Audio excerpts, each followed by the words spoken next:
Hello friends, welcome back to our channel. Please like my video, subscribe to my channel. దొండకాయలు గుత్తులుగా కాయాలంటే దొండకాయలకు ఈ చిన్న చిట్కా చేయండి. ఏం చేయనవసరం లేదు. ఈ చిన్నది పాటించారనుకో మీ దొండ చెట్టు కూడా ఇలా గుత్తులుగా కాస్తుంది. ఇక్కడ మీరు చూస్తున్నారు ఎంతగా గుత్తులుగా దొండకాయలు వచ్చాయనేది.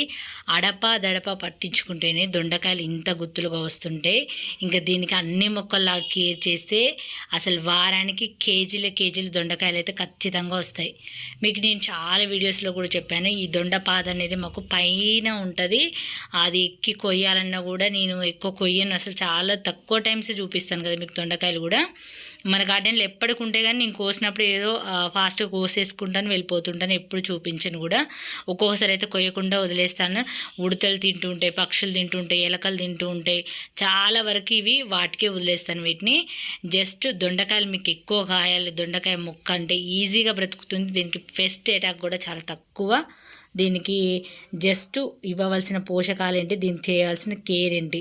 కుండీలో కూడా ఇంత చక్కటి హార్వెస్ట్ వస్తుందంటే మేము దీనికి ఏమి ఇస్తున్నామో అది కూడా ఎప్పుడో 1 మంత్కి ఒకసారి అలా ఇస్తూ ఉంటాను. నేను ఎప్పుడు కూడా ఎక్కువగా ఇవ్వను, ఎందుకంటే దీనికి ఎక్కువగా పోషకాలు ఇవ్వకపోయినా కూడా ఇది కాస్తుంది కాబట్టి జస్ట్ ఇది ఒక్కటే ఇస్తాను. ఎప్పుడైనా ఒకసారి ఈ వాటర్ అయితే స్ప్రే చేస్తాను.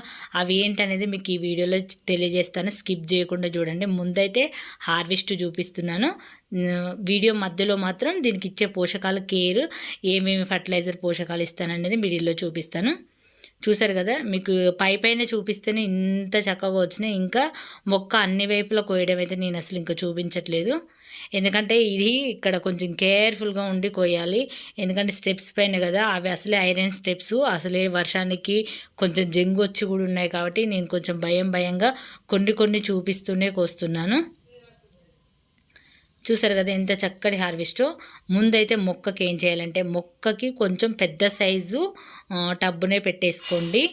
ఆ తర్వాత నేను ఎప్పుడు కిచెన్ వేస్ట్ చేస్తూ ఉంటాను. చూడండి ఎంత చక్కగా కంపోస్ట్గా అయ్యి ఎంత గుల్లగా ఉందో. సాయిల్ అనేది ఎప్పుడైనా సరే దొండ మొక్కకు గుల్లగా ఉండాలి మట్టి అనేది. ఇలా నేను ఎప్పుడు వేస్తుంటాను కాబట్టి ఇప్పుడు చూడండి ఇట్లా తవ్వగానే పైనే ఉందన్నమాట, లూజుగా ఉంది సాయిల్. ముందైతే మొక్క మొదల్లో మొత్తం తవ్వేసుకోవాలి. మొదలంతా తవ్వేసుకొని ఇట్లా ఏదైనా ఒకటి కర్రతో కానీ లేదంటే ఒకటి ఐరన్ ఏదైనా సరే దాంతో మొత్తం తవ్వేసుకొని, అలాగే ఈరోజు నేను ఎప్పుడు ఇలా ఇస్తా అంటే ఎప్పుడో 1 మంత్కి ఒకసారి 15 డేస్కి ఒకసారి అట్లా నాకు ఈ మొక్క గుర్తొచ్చినప్పుడు కాయలు కావాలన్నప్పుడు ఇలా ఇస్తూ ఉంటాను. ఎప్పుడు ఇవ్వను దాదాపు, ఎందుకంటే నేను దీన్ని ఇంట్రెస్ట్గా హార్వెస్ట్ చెయ్యను కాబట్టి. ఇంకా నేను చెయ్యాలి నాకు కూడా దొండకాయలు. ఇక్కడ చూడండి కిచెన్ ఇది చికెన్ ముక్కలు అన్నమాట, తినేసినవి. అవి కూడా ఇందులోనే వేస్తాను. బోన్స్ ఉంటాయి కదా, అవి మనం తినేవి కూడా ఇందులోనే వేస్తూ ఉంటాను నేను. ఇలా నాకు ఇంకా దొండకాయలు కావాలన్నప్పుడు ఒక వారం ముందు ఇట్లా నేను మొత్తం సాయిల్ అనేది మొత్తం ఇట్లా లూజ్ చేసేసి మన కిచెన్లో ఉండేది మొత్తం ఇచ్చేస్తాను. ఒక వారానికే, ఎక్కువ రోజులు కూడా అవసరం లేదు. ఒక వారం ఇచ్చామనుకో 15 డేస్లో ఖచ్చితంగా మొత్తం కాయలు అనేది వస్తుంటాయి. ఆల్రెడీ దానికి ఎప్పటికీ మనం ఇస్తుంటాం కదా ఆ పోషకాలు. ఇంకా మనం ఇచ్చింది కాస్త ఇందులో అయితే ఎగ్ పొట్టుంది, అదే ఎగ్స్ ఉంటాయి కదా, ఎగ్ షెల్స్ వేసాను.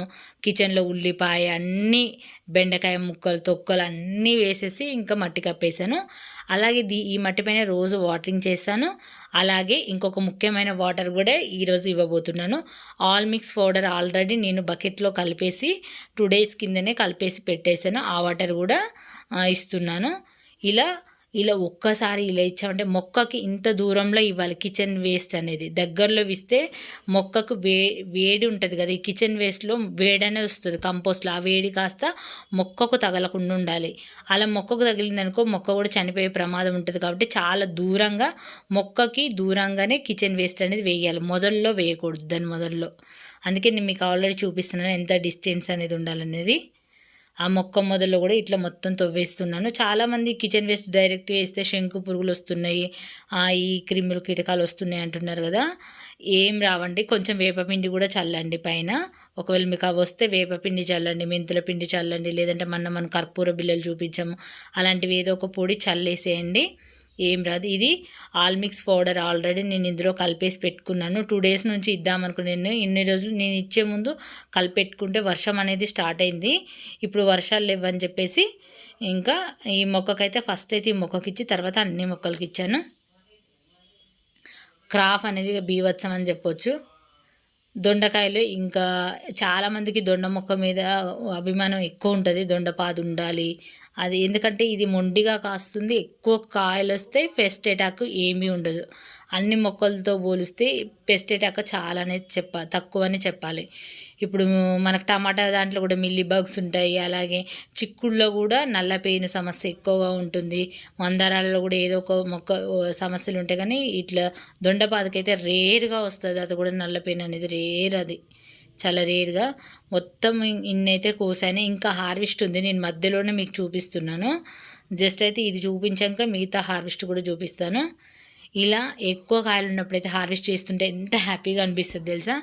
ఇంకా దొండపాదుకి ఆకులు ఎప్పటికప్పుడు ఎండిపోతూ ఉంటాయి. ఆ ఎండిపోయిన ఆకులు తీగలు అన్నీ తీసి కూడా మన దొండపాదు మొదల్లో వేయచ్చు. ఆ ఎండిపోయినంత పొడి పొడిగా చేసి వాటి మొదల్లో వేయచ్చు. ఇక్కడ చూడొచ్చు. అయితే ఇంకా వీటికి ఫ్లవర్స్ కూడా చాలా ఎక్కువగా వస్తుంటాయి. దొండపాదికి కొంచెం ఎక్కువ తీగ అల్లుకుపోయిందనుకో కొంచెం కట్ చేస్తూ ఉండండి. కట్ చేస్తూ ఉంటే ఏంటంటే మళ్ళీ కొత్త ఇగుర్లు కొత్త చిగుర్లు వస్తుంటాయి. ఆల్రెడీ మీకు స్టార్టింగ్లో నేను స్టెమ్ ద్వారా దొండపాదుల్ని పెంచాను కదా, అవి ఏమైందంటే ఎలక అనేది ఈ మధ్య మా గార్డెన్లో ఎలుకలు చాలా ఉంటున్నాయి.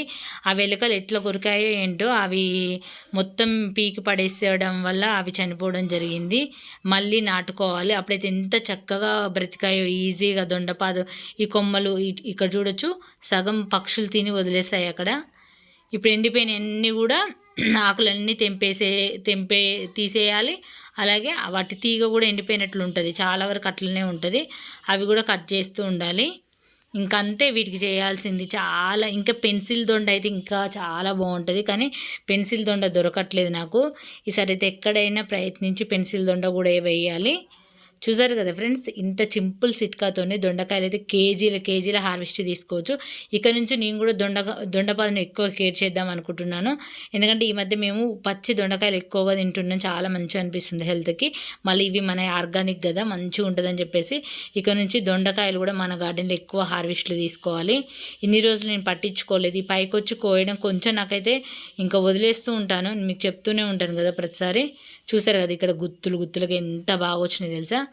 ఇంకా నేనైతే అసలు అన్నీ చూపించట్లేదు, కానీ ఎంత చక్కగా ఇవి చూడండి. ఒక్క వాదికి ఇట్లా మొత్తం అసలు ఒక్కొక్క స్టెమ్ దగ్గర 3-4 కాయలు అసలు ఇలా వేలాడుతూ ఉన్నాయి. ఎంత బాగా వచ్చినాయో. ఈ దొండకాయ పచ్చడి కానీ ఫ్రై కానీ చాలా బాగుంటుంది. గుత్తి దొండకాయ కూడా చేసుకోవచ్చు. ఈ విధంగా అయితే ఇన్ని హార్వెస్ట్లు అయితే తీసుకున్నాను ఫ్రెండ్స్. మీకు ఇంకా దొండపాదు గురించి కానీ చాలామంది, నేను ఒకటి షార్ట్ వీడియో పెట్టాను, అది ఏంటంటే మందార పువ్వుల గురించి. దానికి బనానా ఫర్టిలైజర్ అని మీకు చాలా వీడియోస్ నేను చేశాను, కావాలంటే చెక్ చేయండి. దీనికోసం వీడియో చేయండి అని చాలామంది కామెంట్లో అడిగారు. లేదంటే ఆల్రెడీ నేను చేశాను, ప్రతి ఒక్కరు కూడా కామెంట్లో చెప్పాను. బనానా ఫర్టిలైజరు మందార పువ్వులకు విరగపూస్తుంది. అలాగే ఎన్నో ఫర్టిలైజర్స్ మన ఛానల్లో చూపించాను, వీలైతే చెక్ చేయండి. ఇది ఫ్రెండ్స్, ఈ వీడియో నచ్చితే లైక్ చేయండి, ఛానల్ని సబ్స్క్రైబ్ చేసుకోండి. Thanks for watching.